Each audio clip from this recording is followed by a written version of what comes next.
Welcome to प्रिपरेशनपुर। आज है 12 अगस्त। तो 12 अगस्त से रिलेटेड जितने भी करंट अफेयर के क्वेश्चन बनेंगे उसको हम लोग डिस्कस करेंगे और साथ ही साथ उससे रिलेटेड जो भी फैक्ट बनेंगे मैं आपको बताऊंगा। इन क्वेश्चंस की पीडीएफ फाइल के लिए आप डिस्क्रिप्शन में जाकर टेलीग्राम चैनल को ज्वाइन करें, वहां पर आपको इसकी पीडीएफ फाइल मिल जाएगी। और साथ ही साथ फेसबुक पेज को लाइक करें तथा इंस्टाग्राम पे फॉलो करें, वहाँ पर question of the day per day post किए जाते हैं जो कि आपके लिए काफ़ी बेनिफिट रहेंगे। और अगर ये क्वेश्चन आपको आपके लिए यूजफुल लगे तो चैनल को सब्सक्राइब करें, लाइक करें, कमेंट करें एंड शेयर करें।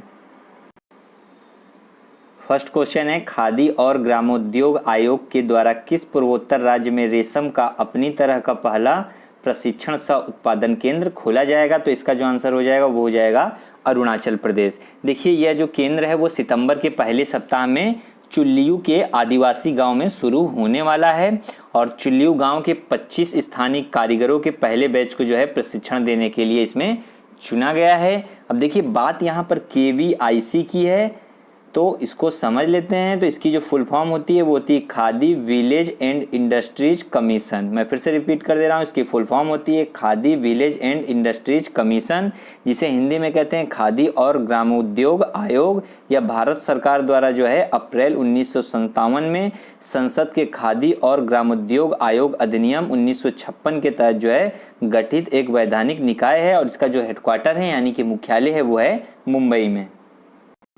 बात अब अरुणाचल प्रदेश की है तो ये रहा मैप में अरुणाचल प्रदेश। अरुणाचल प्रदेश का गठन जो हुआ वो हुआ 20 फरवरी 1987 में और इसकी जो कैपिटल है वो है ईटानगर और यहाँ के जो प्रेजेंट टाइम में चीफ मिनिस्टर हैं वो हैं पेमा खांडू और यहाँ के जो गवर्नर हैं वो हैं brigadier doctor BD Mishra. Next question है, भारत और किस देश के बीच IC इम्पैक्ट वार्षिक अनुसंधान सम्मेलन संपन्न हुआ है? तो इसका जो राइट आंसर हो जाएगा वो हो जाएगा कनाडा। देखिए IC इम्पैक्ट है तो इसको समझ लेते हैं।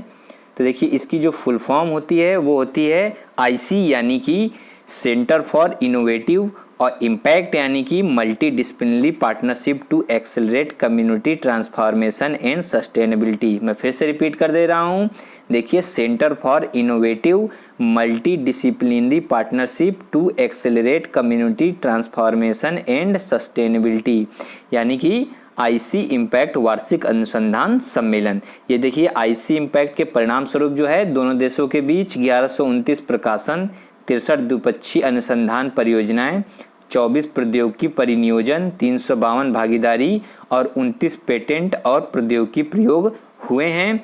और देखिए इस सम्मेलन में जो द्विपक्षीय सहयोग हुआ है इसको जो है नए स्तर पर ले जाने के लिए चर्चा की गई है। इसमें जो है artificial intelligence, quantum sciences, electric mobility में नए शोध, दोनों देशों के बीच विज्ञान के क्षेत्र में महिलाओं की भागीदारी बढ़ाना, प्रौद्योगिकी परिनियोजन विज्ञान में विविधता लाना है। और देखिए इसका जो उद्देश्य है वो दोनों देशों में समुदाय की आवश्यकताओं के समाधान के लिए एक दूसरे का सहयोग करना।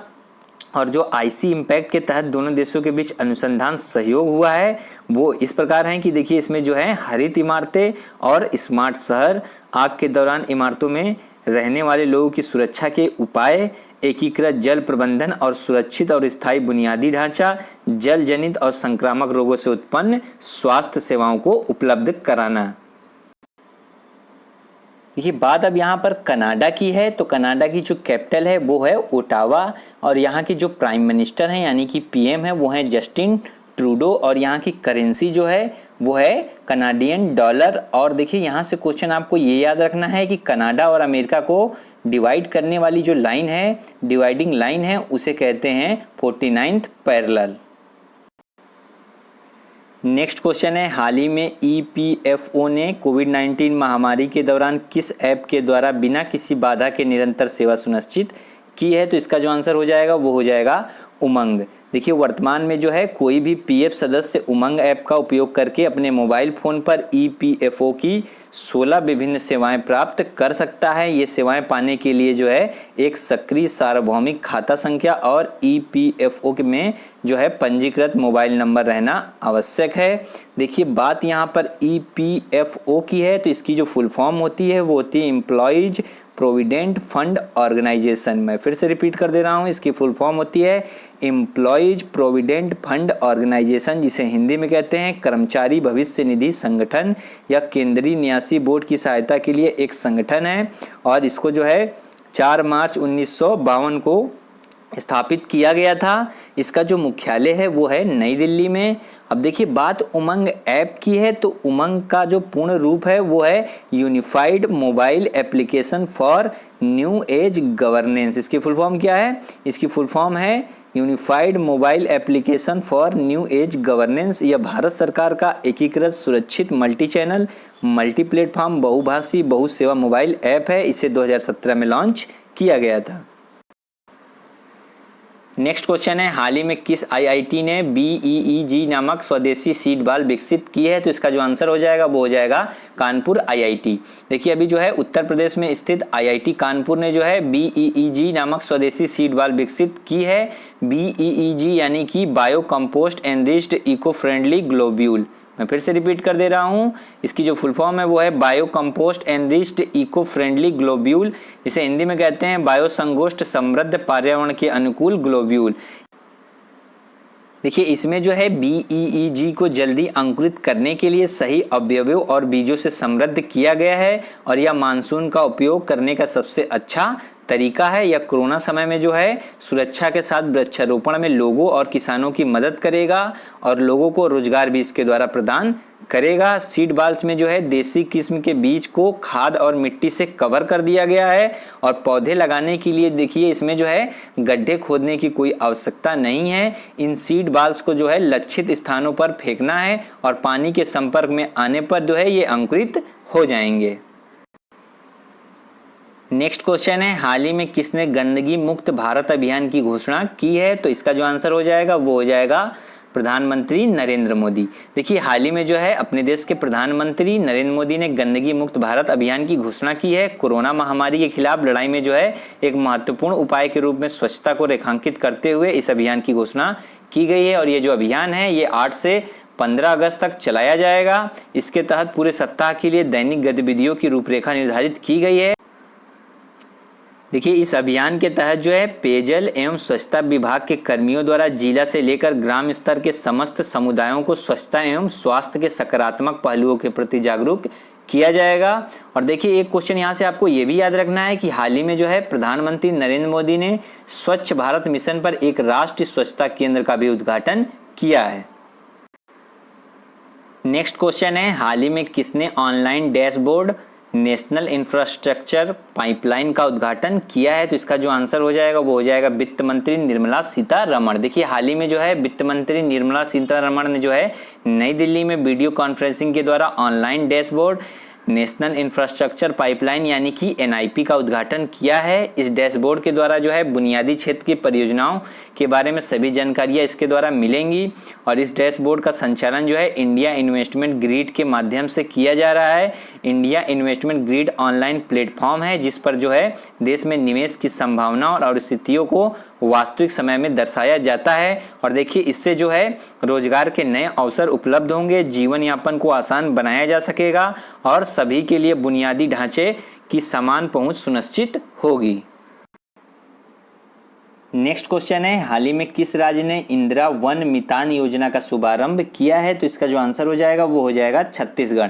अभी देखिए विश्व आदिवासी दिवस के अवसर पर जो है छत्तीसगढ़ राज्य सरकार द्वारा राज्य के वनवासियों को स्वावलंबी बनाने के लिए इंदिरा वन मितान योजना शुरू की गई है। इस योजना से जो है आदिवासी क्षेत्र के 10,000 गांवों में युवाओं का समूह गठित कर उन्हें जो है वन प्रबंधन का पूरा अधिकार दिया जाएगा और इसमें प्रत्येक समूह में 10 से 15 व्यक्ति शामिल होंगे। देखिए इन समूहों के माध्यम से जो है वनोपज की खरीदी, उसका प्रसंस्करण एवं मार्केटिंग की व्यवस्था की जाएगी। नेक्स्ट क्वेश्चन है, मनी तोम्बी सिंह जिनका हाल ही में निधन हो गया वह किस क्षेत्र से संबंधित थे? तो इसका जो आंसर हो जाएगा वो हो जाएगा फुटबॉल। देखिए ये जो हैं भारतीय टीम में पूर्व फुटबॉल डिफेंडर और मोहन बागान टीम के कप्तान थे और ये हिंदुस्तान FC टीम का हिस्सा भी थे। इन्होंने 2010 में दिल्ली साकर एसोसिएशन लीग खिताब जीता था। इन्होंने जो है 2002 में बुसान एशियाई खेलों में और 2002 में वियतनाम में LG कप में भारत का प्रतिनिधित्व किया और इनके खेल करियर की शुरुआत जो है आर्मी बॉयज एंड सर्विसेज से हुई थी। देखिए बात अब फुटबॉल की है, तो फुटबॉल की जो अंतर्राष्ट्रीय संस्था है वो है फीफा। फीफा की जो फुल फॉर्म है वो है federation international D football association, और इसकी स्थापना 21 मई 1904 में हुई थी। इसका जो मोटो है वो है for the game for the world, और इसकी स्थापना फ्रांस के पेरिस में हुई थी, लेकिन इसका प्रेजेंट टाइम में जो हेडक्वार्टर है वो है स्विट्जरलैंड के ज्यूरिख में, और इसके जो प्रेजेंट टाइम में प्रेसिडेंट हैं वो हैं गियानी इन्फेंटिनो। नेक्स्ट क्वेश्चन है, हाल ही में मुंबई में प्रधान आयकर आयुक्त के रूप में किसे नियुक्त किया गया है? तो इसका जो आंसर हो जाएगा वो हो जाएगा श्री पतंजलि झा। देखिए अभी जो है हाल ही में वरिष्ठ भारतीय राजस्व सेवा IRS अधिकारी श्री पतंजलि झा को मुंबई में प्रधान आयकर आयुक्त के रूप में नियुक्त किया गया है, और ये जो है पहले कर्नाटक और गोवा राज्य के लिए आयकर महानिदेशक यानी कि जांच विंग बेंगलुरु का पद संभाल रहे थे। नेक्स्ट क्वेश्चन है, हाल ही में हसन दियाब ने किस देश के प्रधानमंत्री पद से इस्तीफा दे दिया है? तो इसका जो आंसर हो जाएगा वो हो जाएगा लेबनान। देखिए अभी जो है हसन दियाब ने बेरूत में हुए बड़े विस्फोट के कारण जनता के आक्रोश को देखते हुए ये कदम उठाया है।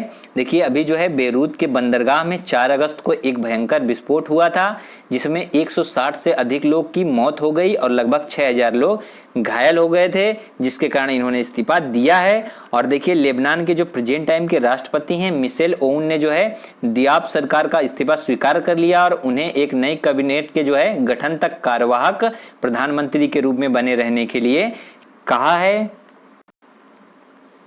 देखिए बात अब लेबनान की है, तो ये रहा मैप में लेबनान। लेबनान जो है यह पश्चिम एशिया का एक देश है और इसकी जो कैपिटल है वो है बेरूत, और यहाँ के जो प्रेजेंट टाइम में प्रेसिडेंट हैं वो हैं मिशेल ओन, और देखिए पीएम जो हसन दियाब हैं जिन्होंने अभी जो है हाल ही में इस्तीफा दे दिया है, और यहाँ की जो करेंसी है वो है लेबनानी पाउंड। नेक्स्ट क्वेश्चन है, हाल ही में भारत और किस देश के मध्य द्वीप राष्ट्र के अड्डू एटोल में 5 इको टूरिज्म जोन के विकास के लिए एक अनुबंध पर हस्ताक्षर किए गए हैं? तो इसका जो आंसर हो जाएगा वो हो जाएगा मालदीव। देखिए हाल ही में जो है भारत और मालदीव के मध्य द्वीप राष्ट्र के अड्डू एटोल में 5 इको टूरिज्म जोन के विकास के लिए जो है हस्ताक्षर एक अनुबंध पे किए गए हैं। ये जो ecotourism zone high impact community development project योजना है, इसके तहत जो है कार्यान्वित की जा रही है और अनुदान परियोजनाओं का ये हिस्सा है। इसके तहत मालदीव को जो है 5.5 मिलियन अमेरिकी डॉलर की कुल अनुदान सहायता दी जाएगी, और इसका देखिए महत्वपूर्ण जो उद्देश्य है वो है उच्च प्रभाव वाली संपत्ति विकसित करना, स्थानीय परिषदों के भीतर क्षमता निर्माण करना और स्थानीय द्वीप अर्थव्यवस्था का समर्थन करना। देखिए बात अब मालदीव की है, तो ये रहा मैप में मालदीव। मालदीव की जो कैपिटल है वो है माले, और यहाँ के जो प्रेजेंट टाइम में प्रेसिडेंट हैं वो हैं इब्राहिम मोहम्मद सोली, और यहाँ की जो करेंसी है वो है मालदीवन रुपया। नेक्स्ट क्वेश्चन है, हाल ही में खुदीराम बोस शहीद दिवस कब मनाया गया है? तो इसका जो राइट आंसर हो जाएगा वो हो जाएगा 11 अगस्त। देखिए 11 अगस्त को जो है 1908 में महज 19 साल की उम्र में जो है इनको फांसी दे दी गई थी। इन्होंने जो है स्वतंत्रता संग्राम का रुख जो है बदल कर रख दिया था और आज़ादी की लड़ाई में जो है इन्होंने अपनी शहादत दी थी। इनसे जो है अंग्रेज काफ़ी डरते थे, इसलिए जो है इनको काफ़ी कम उम्र में जो है अंग्रेजों ने फांसी की सूली पर चढ़ा दिया, लेकिन ये जो है खुशी खुशी फांसी पे चढ़ गए और इनकी पुण्यतिथि पर इसीलिए इनको याद किया जाता है। इनकी शहादत को याद करने के लिए जो है खुदीराम बोस शहीद दिवस के रूप में ये दिन मनाया जाता है। नेक्स्ट क्वेश्चन है, हाल ही में विश्व जैव ईंधन दिवस कब मनाया गया है? तो इसका जो आंसर हो जाएगा वो हो जाएगा 10 अगस्त। देखिए 10 अगस्त को जो है विश्व जैविक ईंधन दिवस प्रतिवर्ष जैव खनिज तेल की उपयोगिता के संबंध में जागरूकता बढ़ाने के लिए मनाया जाता है, और इस वर्ष जो है विश्व जैविक ईंधन दिवस के अवसर पर एक वेबिनार का आयोजन किया गया है, और इसका जो विषय है वो है जैव ईंधन की ओर आत्मनिर्भर भारत। अब देखिए बात यहाँ पर जैव ईंधन की हुई, तो आखिर ये होता क्या है इसको भी समझ लेते हैं। तो देखिए जैव ईंधन जो है एक ईंधन है जिसे तेल जैसे जीवाश्म ईंधन के निर्माण में शामिल बहुत धीमी भूवैज्ञानिक प्रक्रियाओं द्वारा जो है उत्पादित ईंधन के बजाय जो है बायोमास से समकालीन प्रक्रियाओं के माध्यम से इसको उत्पन्न किया जाता है। लास्ट क्वेश्चन जो क्वेश्चन ऑफ द डे में मैंने आपसे पूछा था वो पूछा था 2022 में आयोजित होने वाला वर्ष 2020 के लिए आईसीसी पुरुष टी20 विश्व कप कहाँ होगा? तो इसका जो राइट आंसर था वो था ऑस्ट्रेलिया। और नेक्स्ट क्वेश्चन है क्वेश्चन ऑफ द डे में आपके लिए कि हाल ही में महिंद्रा राजपक्षे ने किस देश के पीएम के रूप में शपथ ली है? तो इसका जो है आंसर आपको कमेंट बॉक्स में कमेंट करके बताना है और साथ ही साथ इसके बारे में भी लिखना है। अगर ये क्वेश्चन आपको आपके लिए यूजफुल लगे तो चैनल को सब्सक्राइब करें, लाइक करें, कमेंट करें एंड शेयर करें। और इन क्वेश्चंस की ऑडियो फाइल के लिए आप जो है खबरी चैनल को ज्वाइन करें, उसकी लिंक जो है डिस्क्रिप्शन में दी गई है। वहां पर आपको इसकी जो ऑडियो है ऑडियो रिवीजन के रूप में मिल जाएगी, जो कि आपके लिए बेनिफिट रहेगी। तो आप जो है खबरी चैनल पे प्रिपरेशन पुर को ज्वाइन करें। ओके, आज के लिए इतना ही रखेंगे। Thank you.